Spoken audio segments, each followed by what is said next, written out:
بسم اللہ الرحمن الرحیم۔ آج کا جو ہمارا سبق ہے وہ میں مختصر کروں گا۔ اس میں کچھ چیزیں ایسی شامل ہیں جو ہم الگ سے انشاءاللہ ان کو پھر پڑھیں گے، ٹھیک ہے۔ ڈٹرمنرز کے حوالے سے ہمارا سبق ہے۔ ڈٹرمنر کیا ہوتا ہے، ٹھیک ہے، اس کی ہم تعریف پڑھیں گے اور اس کی ٹائپس مختصر انداز میں ہم ٹائپس دیکھیں گے، اس کی ایگزامپلز دیکھ لیں گے، کچھ جملے بنائیں گے، ٹھیک ہے، تاکہ آپ کو اس کی سمجھ آ جائے۔ تو چلتے ہیں اپنے سبق کی طرف۔ تو سب سے پہلے ہم اس کی تعریف پڑھتے ہیں۔ ڈٹرمنر کہتے ہیں: A determiner is a word placed in front of a noun to specify quantity or to clarify what the noun refers to۔ کہتے ہیں کہ ڈٹرمنر وہ لفظ ہے جو کہ کسی اسم سے پہلے لگایا جاتا ہے اس بات کو متعین کرنے کے لیے کہ اس کی مقدار کیا ہے، تعداد کتنی ہے۔ فار ایگزامپل جیسے ہے ون ڈاگ، ایک کتا، مینی ڈاگز، بہت سارے کتے ہیں۔ یا پھر to clarify what the nouns refers to, کہ یہ جو اسم ہے یہ اس کی نسبت کس کی طرف ہو رہی ہے۔ فار ایگزامپل مائی ڈاگ، میرا کتا، دیٹ ڈاگ، وہ کتا، دی ڈاگ، وہ خاص کتا جو سننے والے اور بتانے والے کے ذہن میں ہو، تو دی لگا دیا۔ All determiners can be classified as one of the following۔ کہتے ہیں کہ سارے کے سارے جو ڈٹرمنرز ہیں وہ ان کو اگر ہم ان کی تقسیم کرنا چاہیں، درجہ بندی کرنا چاہیں، گروہ بنانا چاہیں، گروپ بنانا چاہیں، تو پھر وہ یہ 5 گروپ بنیں گے۔ ویسے موسٹلی 4 دکھائے جاتے ہیں، لیکن اگر آپ ان کو باریک بینی سے مطالعہ کریں گے تو آپ کو 5 گروپ ان کو ملیں گے۔ پہلا گروپ این آرٹیکل، کہ ڈٹرمنر یا تو کوئی آرٹیکل ہوگا، ہم اس پہ الگ سے بحث کریں گے۔ Article, definite article, indefinite article, ان کا یوز کیوں ضروری ہیں، کہاں کہاں غلطیاں کرتے ہیں، یہ ہم الگ سے انشاءاللہ کریں گے، ٹھیک ہے۔ تو آرٹیکل آپ کو پتہ ہے ہمارے پاس 3 ہوتے ہیں، اے اور این، ایک گروپ کا ہوگا، پھر دی ہوگا، یہ 3 آرٹیکل ہو گئے، اے، این اور دی۔ یا پھر ڈیمونسٹریٹو، اس میں اشارہ ہو سکتا ہے، جیسے دس، دیٹ، دیز، دوز وغیرہ، اس پہ بھی ہم بات کر چکے ہیں جب ہم نے ایڈجیکٹو وغیرہ کے حوالے سے پڑھا تھا۔ اب پوزیسو، یا پھر کیا ہو سکتا ہے، پوزیسو پروناؤن ہو سکتا ہے، ٹھیک ہے، جیسے my, your, his, her, its, our, their وغیرہ اس طرح۔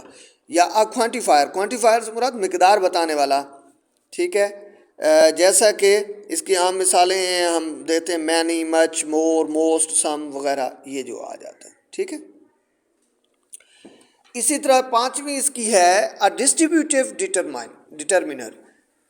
ڈسٹریبیوٹیو ڈٹرمنر کیا ہوتا ہے، جیسا کہ every, each, either, neither, both, all, half, etc, وہ ڈٹرمنر جو کہ کسی چیز کی کوئی حصے کر کے بیان کرے، ٹھیک ہے، آسان الفاظ میں اردو میں سمجھانا چاہتا ہوں، اس لیے اس کو ڈسٹریبیوٹیو ڈٹرمنر کہتے ہیں۔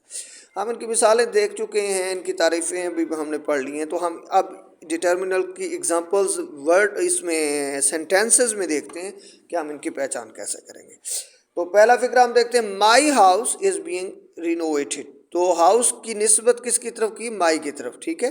تو یہ جو پروناؤن ہے یہ ایز ڈٹرمنر آ رہا ہے کہ یہاں پہ اس کو ریفر کیا جا رہا ہے ناؤن کو مائی کی طرف، تو مائی یہاں پہ کیا ہے، ڈٹرمنر ہے۔ اسی طرح کیا ہے، دس مووی از انٹرسٹنگ، یہ فلم جو ہے یہ دلچسپ ہے، تو دس جو ہے یہ ڈٹرمنر ہے۔ آئی باٹ سم ایپلس اینڈ مینگوز، میں نے کچھ سیب اور آم خریدے، تو سم کیا ہے، ایز ڈٹرمنر ہے۔ She gifted me an autographed copy of my favourite book, تو این اور مائی یہ 2 کیا ہیں، ڈٹرمنر کے طور پر استعمال ہو رہے ہیں۔ اسی طرح دیکھتے ہیں کہ اور اچھل afforded to make the dessert, اس نے کیا ڈیزرٹ کھانا بنانے کی آفر کی، دی، اب یہاں پہ کیا ہے، دی ڈیزرٹ، تو ڈیزرٹ کو جو کیا کر رہا ہے، خاص کر رہا ہے وہ دی ہے، تو دی آرٹیکل جو ہے ایز ڈٹرمنر ہے۔ A few girls have gone to practice for the teachers day program، تو few یہاں پہ چند لڑکیاں، تو few کیا ہے ایز ڈٹرمنر، اور اسی طرح دی ٹیچرز میں دی کیا ہے ایز ڈٹرمنر ہے۔ I need those books I had given you last، تو those یہاں پہ کیا ہے ایز ڈٹرمنر ہے۔ تو یہاں پہ ہم نے ان کی مثالیں بھی پڑھی ہیں اور ان کے سینٹینسز بھی ہم نے دیکھے ہیں، تو اس سے ہمیں ڈٹرمنر میں تھوڑی سی پہچان ہوئی۔ یہ الگ سے ایک ہے، ہم چونکہ ڈٹرمنر مختلف چیزوں سے تعلق رکھتے ہیں اور ہم نے ان کو الگ الگ پڑھنا ہے، جیسے آرٹیکل کو ہم نے الگ پڑھنا ہے، پروناؤنس کو ہم نے الگ پڑھنا ہے، اسی طرح ہم ڈیمونسٹریٹیوز جو ہیں ان کو ہم پڑھ چکے ہیں، کچھ چیزیں، ٹھیک ہے. تو یہ باقی چیزیں الگ الگ کیٹیگریز میں پڑھتے چلے جائیں گے، تو ان سے لے کر جو چیزیں مخصوص کرنے کے لیے ایک مخصوص انداز میں آ جائیں اس کو ہم ڈٹرمنر کے طور پہ یوز کرتے ہیں. تو ہم نے اس کو پڑھا ہے. تو انشاءاللہ نیکسٹ جو ہمارا جو لیسن ہوگا وہ آرٹیکل پہ ہوگا، ٹھیک ہے. تو آرٹیکل پہ ہم انشاءاللہ الگ سے پڑھیں گے. تو یہ ہمارا آج کا جو لیسن تھا ایک مختصر سا شارٹ سا لیسن تھا. امید ہے آپ کو اس کی سمجھ